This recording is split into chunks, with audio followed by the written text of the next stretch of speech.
Oi, gente, tudo bem? Queria falar um pouquinho hoje sobre o mecanismo das vontades e o processo de aceitação. Muitas vezes a gente passa por processos diferentes, em situações diferentes, em áreas diferentes. Então, na área das vontades, na área dos desejos, na área dos prazeres, eu tenho buscado muito conhecimento no Senhor sobre essa área. E eu estava conversando com Deus, pensando, falando sobre isso, e de repente eu comecei a entender, começou a abrir para mim algumas revelações, alguns entendimentos sobre como funciona o mecanismo dentro da gente, né?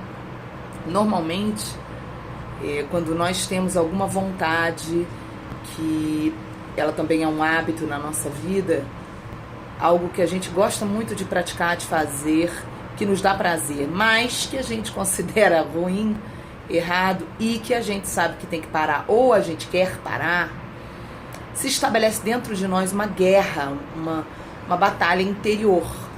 Eu não sei se vocês já perceberam isso, né? Eu já percebi isso dentro de mim, mas não foi uma coisa que eu percebi de uma hora para outra, foi um processo, foram alguns anos de observação, e o Senhor nos ajuda nessa observação. O Senhor, eu costumo falar que Ele é o grande terapeuta, o grande psicólogo nas nossas vidas. Ele nos ajuda a nos analisar, nos observar e entender por que a gente está tendo certas vontades, certos comportamentos. E eu tenho observado essa área já há algum tempo, como a gente tem a dificuldade, de lidar com aquilo que nos dá prazer e que a gente quer abandonar. Vamos pegar alguns exemplos. Às vezes a pessoa tem um hábito ruim, por exemplo, gente que se converteu, mas gostava de fumar. Aí a pessoa gosta, ela quer deixar, mas ela aprendeu a gostar daquilo, aprendeu a amar aquele ato, aprendeu a sentir prazer com aquele ato, que já é provado cientificamente que é maligno, é do mal. Porque o que é pecado? Pecado, definir pecado, fácil. Pecado é tudo que fizer mal pra gente. Se faz mal para o corpo, se faz mal para a alma, se faz mal para o espírito, é pecado, Então, fumar é o quê? Pecado. Por quê? Fumar faz mal para o quê? Para o pulmão, para o corpo, para outras áreas? Talvez não. Mas para o corpo físico já é comprovado que faz mal. Então, é pecado, Beber, Tem bebidas como, por exemplo, vinho, champanhe, bebidas fermentadas, que com moderação dizem alguns médicos que faz até bem. Eu particularmente não bebo, não gosto de bebida, mas tem gente que toma aí, pessoas até mais velhas, dizem que é o segredo de ter vasodilatador e tal, aquela coisa toda, tomam uma taçazinha de vinho, aquela coisa, pouquinho, Tem gente que fala isso, até incentiva, eu não, porque eu não gosto, mas tem gente que fala que não tem problema nenhum e que é bom até para a saúde. Porém, estamos falando agora do que é ruim. Por exemplo, é comprovado, bebida destilada, falando em termos espirituais, ela abre o seu corpo espiritual. A bebida destilada, inclusive, quando eu estive na Inglaterra, achei muito interessante, que é um país cristão, E lá, o nome da bebida destilada é spirit, que significa espírito em inglês. Ou seja, eles quase estão falando na cara, Olha, bebe isso aqui para entrar o espírito. Não é à toa que nas religiões africanas, eles, quando querem receber o espírito, eles bebem bebida destilada para poder abrir para o espírito entrar. Por isso eles chamam, acredito nos países da Europa, de spirits. Então, quer dizer, o negócio é esquisito, Você está entendendo? Mas, enfim, é um exemplo. Outro exemplo. Vamos lá. Um exemplo que eu vou falar na minha vida. Não sei se na vida de vocês também é uma luta, mas, por exemplo, na minha vida, uma coisa que eu sempre lutei foi para ser uma pessoa equilibrada na alimentação. Eu sempre amei comer, mas comer comida que não é saudável. Comida fast food, comida muito gordurosa, comida às vezes lotada de carboidrato que não tinha proteína, comida lotada de açúcar branco. Então isso é o que? Já é comprovado, excesso de açúcar branco, excesso de gordura saturada é do mal, faz mal para o organismo, destrói o corpo e se torna o que a Bíblia chama de glutonaria, que é pecado, é um dos pecados mais graves na Bíblia. Então, no meu caso, eu posso testemunhar do que eu vivi, né? Eu vivi por anos, desde a minha adolescência até antes de me converter, uma luta contra a balança, porque eu tinha sobrepeso por causa da minha má alimentação. Porém, com o tempo eu fui percebendo que eu não era tão gorda como eu me achava enorme de gorda, porque a adolescente ela tem aquela visão, né?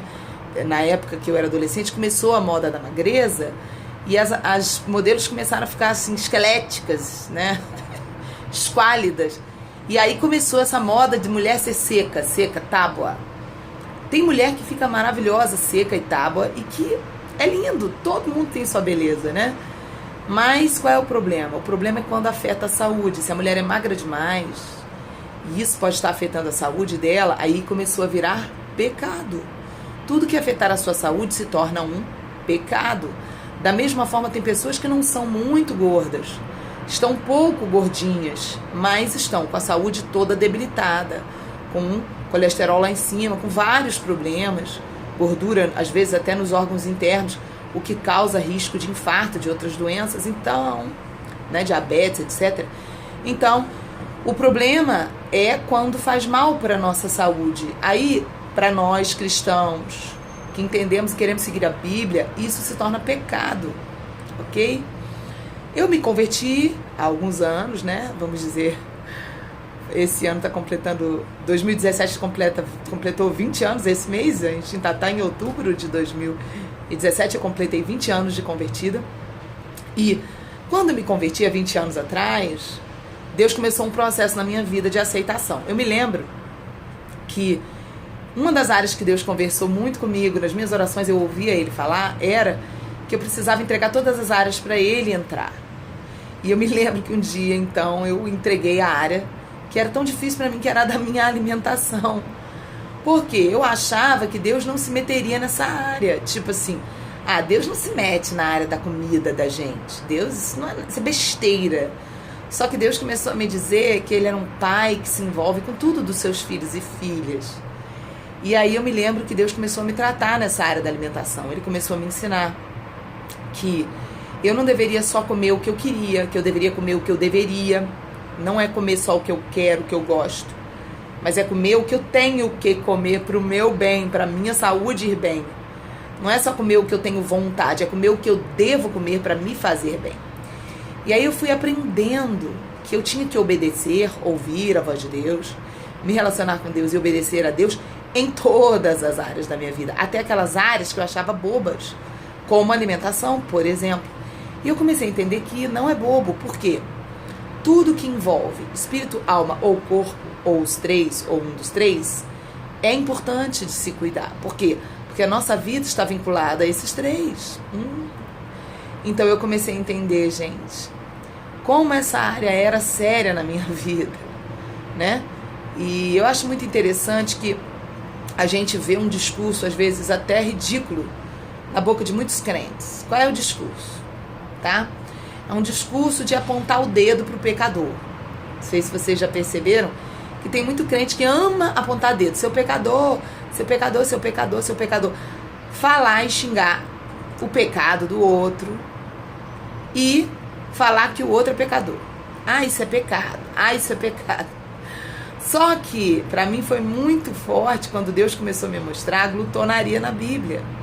Que era quando a pessoa come mais do que precisa, come porque sente um vazio na alma, come para preencher esse vazio, não come por uma questão de necessidades de alimento, de saúde, não, come para preencher o vazio da alma.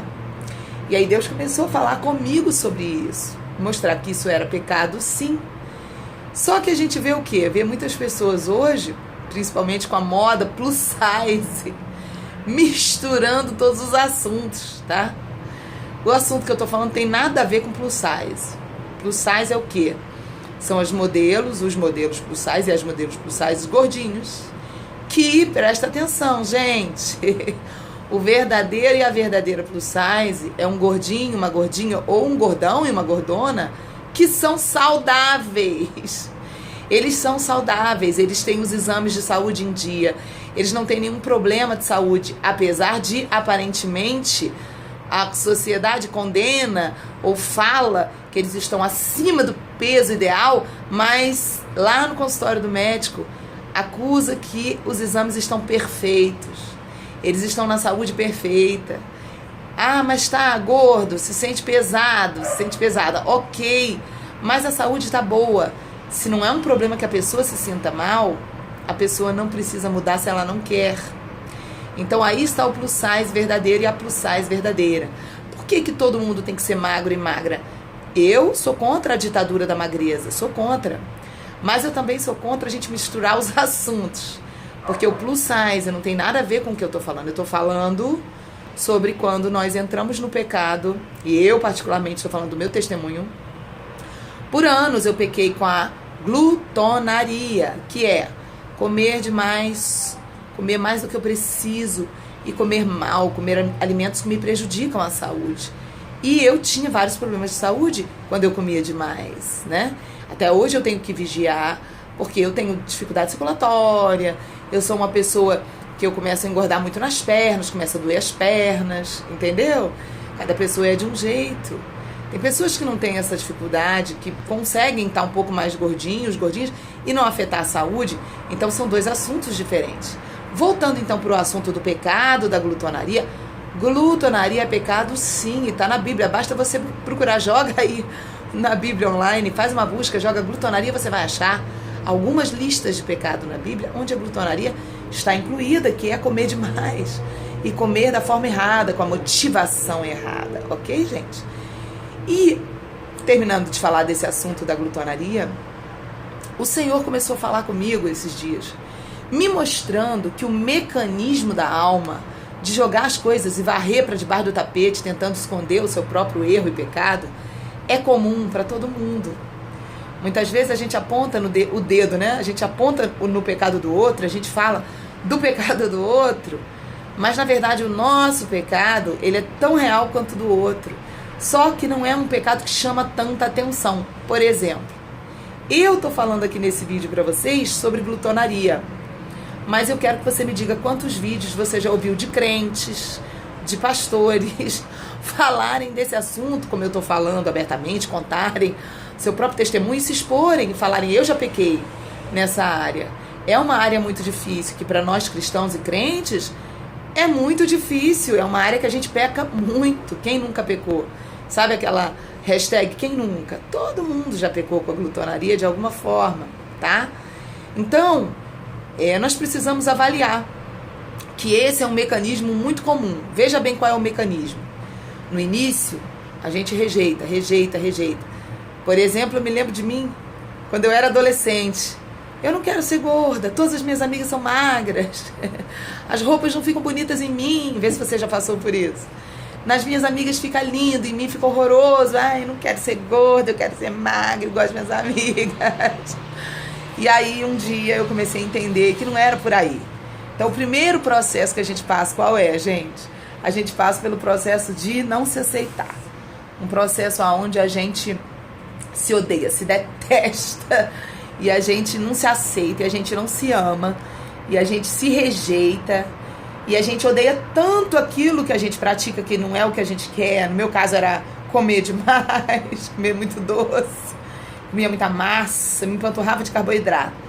E o que acontecia? Eu me odiava por isso. Na hora de comprar uma roupa era um drama. Eu me sentia a menina mais feia do universo por causa disso. Mas não era a menina mais feia do universo, era que tinha aquela ideia, aquela imagem de que eu queria ser como uma menina do padrão. Então todo mundo passa por esses processos. Primeiro processo da raiva, do ódio. A gente tem ódio da prática e ódio de si mesmo por praticar. Segundo processo, a gente começa a passar pelo processo da aceitação. A gente começa a entender que não é só a gente que peca nisso, que não é só a gente que tem aquele culote maior, aquela banha, aquela pochete, aquela gordura que cai por cima assim da perna. A gente começa a ver que o irmão também aqui do nosso lado, a irmã aqui do nosso lado também tem. E a gente começa a entender que não é a pior coisa do mundo, que a gente não está sozinho nessa luta. Então começa um processo de aceitação, beleza. Só que às vezes a gente extrapola. E quando a gente extrapola, quando a gente passa desse processo de aceitação e a gente começa um processo político, entre aspas, e militante, entre aspas, de fazer daquilo que a gente um dia odiou, agora aceita, algo idolatrado, venerado e digno de ser copiado e seguido. E aí você vai ver como é que tem gente aí defendendo as coisas mais variadas na Terra. E algumas coisas são pecado, algumas coisas são erradas, algumas coisas prejudicam, algumas coisas fazem mal, sim. Mas tem gente defendendo, falando que você precisa se orgulhar, que você precisa aceitar isso e ainda defender isso para que outros façam também. Então veja bem, eu ter sido uma menina gordinha, que tinha problema nessa área, minha autoestima era baixa e etc. Não deve ser, vamos dizer assim, agora uma nova doutrina na minha vida. É algo que é pessoal, é pra mim, eu vivi isso, a aceitação. Agora, eu pegar isso e agora querer transformar isso em uma nova forma de vida para todos e querer impor para todos. Olha, você também precisa aceitar seu corpo como ele é. Você, gordinha, seja gordinha. Eu saio do lugar da aceitação e eu começo, de repente, a ser uma militante pró-gordinha. De repente, o que acontece comigo? Eu começo a ministrar, influenciar pessoas que, de repente, não têm saúde para ser gordinha, a serem. E aí é que é o problema. A gente extrapola o limite. Os mecanismos são todos muito parecidos, entendeu? Mas nós precisamos aprender a respeitar que cada pessoa é de um jeito. Que as pessoas não são iguais, não têm a saúde igual, não têm um emocional igual. Né? Então, por exemplo, aquilo que a gente odiou um dia, de repente hoje virou moda, né? De repente a garota que se odiava, gordinha, eu conheço vários testemunhos, eu sigo algumas modelos que são na internet, né? Que são plus size, e elas contam sempre testemunhos que elas tentaram emagrecer por anos, que elas lutavam contra a balança, até que um dia chegou o mercado plus size e elas resolveram aderir. E hoje elas amam o que elas fazem gordinhas. Então aquilo que a pessoa odiou um dia, de repente hoje a pessoa ama. Ok? Não tem problema, não é pecado, com uma condição: se não te prejudicar e não te fizer mal. Mas veja que linha fina, né, gente, que separa o pecado nesse caso da glutonaria. Se te prejudica, se sua saúde está debilitada, se está fazendo mal, é pecado, sim. Ok, gente? Agora, tem coisas que a pessoa, de repente, não está falando de glutonaria, né? Está falando de uma outra área. E é pecado. É pecado do mesmo jeito. Tem vários tipos de pecado. Pecado significa erro. E aí não tem como ter essa linha fina. Às vezes, ou é 8 ou 80. Um exemplo novamente: fumar cigarro. Não existe fumar um pouquinho, não é pecado. Né? Como, por exemplo, comer bem e alimentação moderada não é pecado. Comer moderadamente é saúde, é bênção. Já o cigarro não dá para aplicar essa coisa do moderado. O cigarro é sempre pecado. Por quê? Porque te faz mal, te prejudica, destrói o seu pulmão. Acabou. Então eu quero que você pare agora, você que está acompanhando esse vídeo, e analise na sua vida pessoal agora as práticas que você vive, as coisas que você pratica. Pare e pense se essas coisas são pecado ou não. E se tem pecado nas práticas que você ama, que você sente prazer, você já começou a entregar essa área para Deus e pedir para Deus mudar e tratar você nessa área? É difícil, mas não é impossível. Sabe, eu tenho uma pastora, o nome dela é Cíntia, e ela diz uma frase que eu gosto muito. É tipo um ditado. Se você já fez Pilates alguma vez, aula de Pilates, você vai entender facilmente. Se você não fez, faça um dia uma aula de Pilates, nem que seja uma aula experimental, só para você entender essa metáfora que ela fala. Ela diz assim: a vida é igual Pilates, igual aula de Pilates. Se está fácil, tá errado. Se você for fazer uma aula de Pilates, você vai entender. Tudo é detalhado. E quando você finalmente acha que você está fazendo o exercício certo, a professora ou o professor corrige você em alguma coisa que você esqueceu. Então é mais ou menos isso que eu queria compartilhar com vocês, sobre a gente entender esse mecanismo das vontades, esse processo das vontades nessa área. Numa área que às vezes a gente sabe que é pecado, sabe que é errado, mas tem dificuldade de largar. Entender que a gente vai passar pelo processo de odiar, vai passar pelo processo de aceitar, mas a gente deve tomar cuidado para não entrar num processo onde a gente pega e faz daquilo uma militância na nossa vida, empurrando pela goela abaixo de todas as pessoas. Amém? Deus me libertou de pecados gravíssimos, como, por exemplo, o pecado da imoralidade sexual. Eu não empurro isso pela goela abaixo das pessoas. Eu prego isso para aqueles que amam a Cristo, que são cristãos, que são crentes, que querem seguir Jesus. Tenho muitos seguidores nas redes que são cristãos. Falo e acaba que alguns que não são cristãos ouvem e acham que eu estou falando para eles. E aí ficam chateados, acham que eu estou impondo. E eu digo, não estou impondo. A vida é sua, você é livre para viver. Mas aqueles que me pedem, aqueles que querem ouvir os meus conselhos, esses valorizam e gostam que eu fale sobre isso, porque muitos ainda estão na luta que um dia eu passei. Muitos ainda estão no meio da batalha que eu já venci nessa área, que é a batalha contra as vontades erradas. Amém, queridos? Eu passei por um processo horroroso, sabe? Onde primeiro eu odiei, mas não conseguia me livrar, caía, depois eu fui conseguindo me levantar, parei de cair e comecei a parar de praticar. E hoje eu sinto prazer em viver em abstinência da forma que eu vivo, em santidade, prazer em esperar até o casamento, feliz. Nem tudo é assim instantâneo na vida cristã.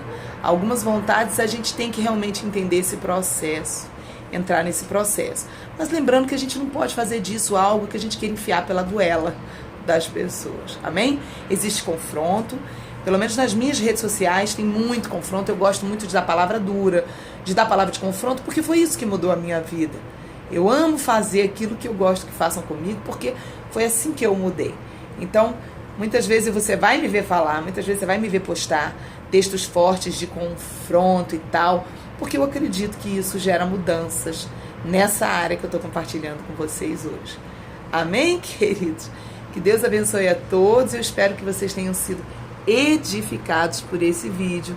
E até o próximo vídeo.